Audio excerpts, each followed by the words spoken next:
Te sens-tu parfois prise dans une quête sans fin où tu ne te sens jamais totalement comblée malgré toutes tes réussites? Alors aujourd'hui, nous allons explorer le profil des bâtisseuses d'empire, ces femmes visionnaires pour qui la réussite ne se limite pas à accumuler de l'argent, mais bien à laisser une trace durable et significative dans le monde. Alors que tu sois toi-même une bâtisseuse ou simplement curieuse de comprendre ce qui motive ces femmes ambitieuses, eh bien je t'invite à me suivre dans cette réflexion. Bonjour, je m'appelle Aurélie, je suis coach consultante en création de richesse et sur cette chaîne, eh bien j'aime aborder des sujets en lien avec l'argent, l'entrepreneuriat et le développement personnel pour aider les entrepreneurs à se créer une vie d'abondance mais surtout une vie riche de sens. Les croyances des bâtisseuses d'empire. Alors les bâtisseuses d'empire ne cherchent pas simplement à accumuler une grosse fortune ou à laisser un héritage. Alors bien que l'argent soit souvent un sujet central, leur véritable motivation est bien plus profonde. Ce sont des visionnaires qui pensent qu'elles ne seront vraiment comblées que lorsqu'elles auront apporté une contribution importante et durable au monde. Beaucoup d'entre elles ressentent qu'elles auront enfin de la valeur aux yeux des autres lorsqu'elles réaliseront leur vision. Et en effet, elles réussissent souvent à marquer l'histoire par leurs accomplissements. Alors on a des nombreux aspects de notre vie moderne comme les médicaments, la technologie, les voyages aériens et les téléphones pour ne nommer que cela qui existent grâce aux personnes qui portent cet archétype en eux. Alors ces visionnaires infatigables ont aussi soutenu des universités, des œuvres caritatives et préservé des œuvres d'art importantes, impactantes et qui améliorent des vies à grande échelle. Certaines vont même aller jusqu'à se lancer en politique pour laisser une empreinte encore plus grande sur notre société. Au fil du temps, ces bâtisseuses ont souvent été motivées par un désir profond de changer les choses, parfois inspirées par des épreuves personnelles. Si on prend l'exemple de Simone Veil, c'est parce qu'elle a survécu à l'horreur des camps de concentration qu'elle a voué sa vie à défendre les droits des femmes et de la dignité humaine. En tant que femme politique et première présidente du Parlement européen, elle a utilisé sa position pour lutter pour l'égalité et l'accès aux droits, marquant l'histoire avec des réformes qui résonnent encore aujourd'hui. Alors il est indéniable que la société bénéficie grandement des actions des constructrices d'empire et elles-mêmes peuvent profiter d'une vie confortable. Mais on ne va pas se le cacher, eh bien cet engagement peut avoir un coût personnel très important. Plus leurs rêves sont ambitieux, plus elles peuvent être prêtes à tout sacrifier pour les réaliser. Ces leaders sont souvent des vrais bourreaux de travail, même si elles ne se définissent pas ainsi.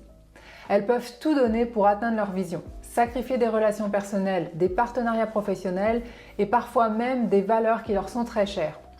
J'ai rencontré des constructrices d'empire qui ne partageaient même pas les détails financiers avec leur famille pour garder le contrôle.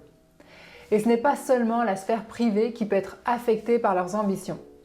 Même les grandes figures comme Simone Veil ont dû faire face à des critiques et à des choix difficiles malgré tout ce qu'elle a accompli pour la société.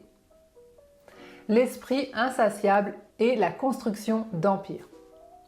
Parmi tous les archétypes, la constructrice d'empire est peut-être celle qui ne semble jamais en avoir assez. Son esprit insatiable prend le dessus, croyant que c'est la création de son empire qui va lui apporter à terme plus de bonheur, d'équilibre de vie et de moments de détente. Alors cette croyance l'amène beaucoup à penser dans le futur, à se projeter puisqu'elle est convaincue que c'est seulement quand son empire sera plus grand, meilleur, qu'elle pourra enfin être heureuse. Demande à n'importe quel entrepreneur si elle est satisfaite de ses accomplissements de l'année passée et elle te parlera immédiatement de ce qui reste encore à faire et de tout le potentiel inexploité. C'est l'esprit classique qui n'en a jamais assez qui rentre en jeu, qui est toujours concentré sur ce qui manque plutôt que ce qui a déjà été accompli, ce qui entretient ce sentiment de toujours pas assez. Cela stimule alors l'innovation, la détermination, la pensée stratégique et l'effort nécessaire pour surmonter les défis. Mais la constructrice d'empire ne veut pas seulement résoudre le problème immédiat. Elle vise à créer quelque chose d'assez grand pour résoudre presque tous les problèmes, aujourd'hui et demain. Les bénéfices et les défis des femmes qui construisent des empires. Être une femme qui bâtit un empire apporte de nombreux avantages. La société les respecte et les admire, ce qui est gratifiant. Ces femmes fortes et charismatiques attirent l'attention et influencent leurs entreprises, leurs familles et bien d'autres personnes autour d'elles.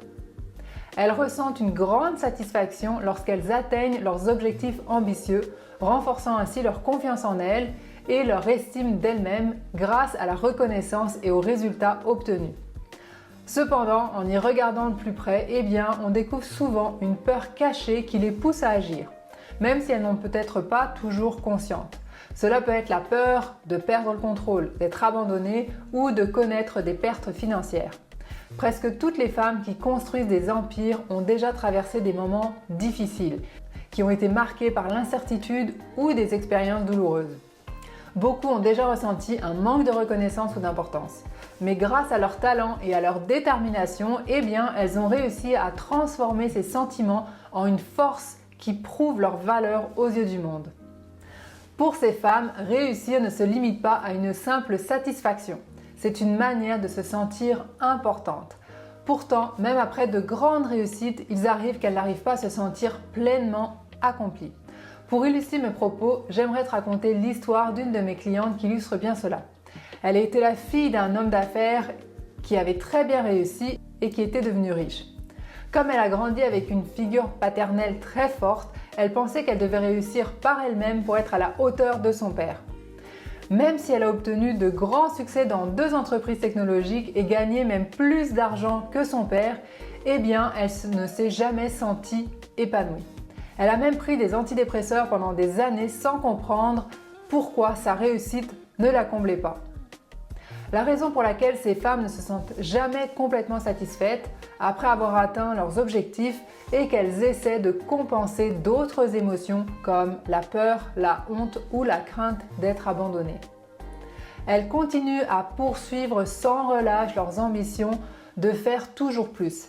C'est pourquoi il leur arrive souvent d'avoir de la difficulté à arrêter, même lorsqu'elles ont dépassé leurs objectifs. Comme l'a dit le rabbin Harold Kushner, le danger de laisser l'argent ou votre travail vous définir, c'est que si vous le perdez, reste-t-il encore un vous? Autrement dit, qui es-tu sans ton travail, sans ta richesse et sans tes accomplissements? Traite-toi comme tu traites ton entreprise. Bien que les constructrices d'empires soient généralement très compétentes en affaires, elles peuvent manquer de prudence dans leur propre gestion financière. Par exemple, elles adoptent souvent une approche très prudente pour leurs investissements personnels, pensant que leur entreprise leur assurera la sécurité financière future dont elles auront tant besoin. Certaines tentent de calculer combien d'argent elles doivent mettre de côté pour ne plus jamais avoir à travailler. Par exemple, une entrepreneure expérimentée avait estimé avoir besoin de 10 millions de dollars pour dépenser 250 000 dollars par an en se basant sur des taux d'intérêt très conservateurs, puisqu'on parle de 2,5% dans mon exemple.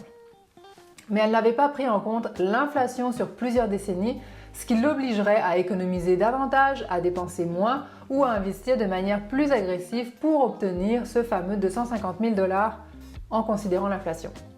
Lorsqu'elles construisent leur empire, elles mettent souvent presque tout leur argent dans leur entreprise. Cette stratégie peut être risquée car elles mettent tous leurs œufs dans le même panier. Certains entrepreneurs prospèrent tellement dans le défi de construire leur entreprise qu'une fois le succès atteint, elles perdent parfois de l'intérêt. Elles laissent leur empire s'affaiblir, ce qui les pousse à recommencer à bâtir. Ces femmes veulent se sentir libres, puissantes et importantes. Elles cherchent à laisser un héritage durable, que ce soit à travers une entreprise, une fondation familiale ou une collection d'art. Mais le coût caché de structurer leur vie pour laisser un tel héritage peut souvent devenir énorme.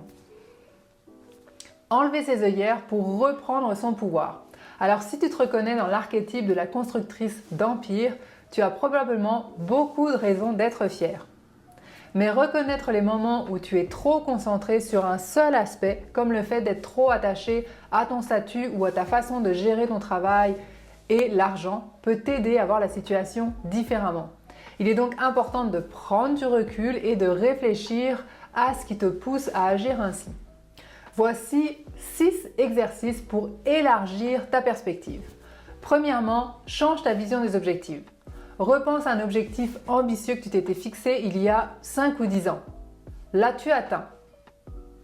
Quels étaient les bénéfices que tu espérais obtenir? Par exemple, plus de temps pour toi ou ta famille, Les as-tu reçus? Alors réfléchis à ce qui te manque encore et à ton niveau de confiance pour l'obtenir avec ton prochain objectif. 2. Imagine le « et si ». Si tu avais déjà atteint tous tes grands objectifs, comment passerais-tu tes journées? Quel moment te procurerait le plus de joie et de sens? Alors je t'invite à identifier les activités ou les expériences que tu souhaites vivre pleinement. Numéro 3, identifie tes peurs. Note les expériences passées qui t'ont marqué et essaie de comprendre leur lien avec tes motivations actuelles. Par exemple, une de mes clientes se rappelait que son père, qui était un architecte renommé, était honoré lors de grandes réceptions auxquelles elle n'était jamais invitée. Une fois adulte, elle a travaillé dur pour se faire un nom, mais malgré son succès, elle avait toujours l'impression de vivre dans l'ombre de son père. Lorsque tu penses à tes propres expériences, quelles émotions essaies-tu de fuir ou de te protéger en bâtissant un empire? 4. Vivre l'instant présent. Essaie de vivre un jour, une semaine ou un mois comme si tu avais déjà atteint tes objectifs les plus ambitieux. Fais le tri dans ce qui est nécessaire et dans ce qui ne l'est pas. Vois comment cela change ta manière de penser et comment est-ce que ça te libère. 5. Crée un compte suffisant pour vivre. Évalue combien de ressources financières il te faudrait pour vivre confortablement toute ta vie et mets de côté ce montant. Ensuite, utilise le reste pour améliorer ta vie et celle des autres, que ce soit pour réaliser des rêves personnels ou pour contribuer de manière significative à ton entourage. Et enfin, 6. Réserve une partie pour le plaisir et la générosité. Assure-toi de te réserver une part pour profiter de la vie, que ce soit pour des voyages, des loisirs ou dans des actions philanthropiques.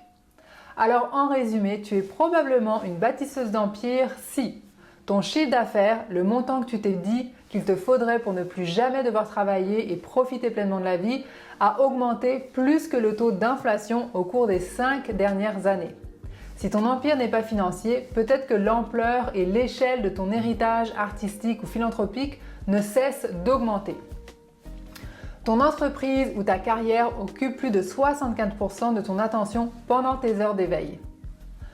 Tu ne retires pas d'argent de ton empire, qu'il s'agisse d'une entreprise, d'un portefeuille immobilier ou d'un actif unique, sauf pour ce qui est nécessaire aux dépenses courantes. Ton empire représente plus de 75% de ta valeur financière. Alors en conclusion, les 8 archétypes financiers que nous avons explorés forment une mosaïque riche de personnalités et de comportements face à l'argent. Chacun avec ses forces, ses défis et ses opportunités. Aujourd'hui, en concluant avec l'archétype de la bâtisseuse d'empire, il est temps de faire une pause et de réfléchir à ce que tout ce cheminement signifie pour toi.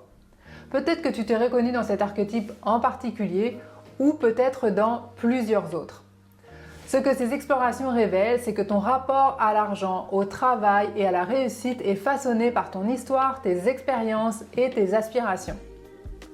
Mais plus important encore, tu as le pouvoir de transformer tes croyances, d'élargir ta vision et d'agir avec plus de conscience pour créer une vie en alignement avec tes valeurs profondes. Si tu te reconnais dans la quête insatiable de la bâtisseuse d'empire, souviens-toi qu'il est tout aussi essentiel de bâtir en toi un espace de satisfaction et de gratitude que de construire autour de toi un héritage durable. Ton empire peut être une source d'abondance, mais il ne définit pas entièrement qui tu es. Alors que tu sois novice ou experte, rêveuse ou bâtisseuse, l'important est de trouver ton équilibre entre ambition et épanouissement, entre donner et recevoir. Ce voyage n'est pas seulement une affaire d'argent, c'est une quête de sens et en cela, il est unique à toi. Alors merci d'avoir suivi cette série sur les archétypes financiers.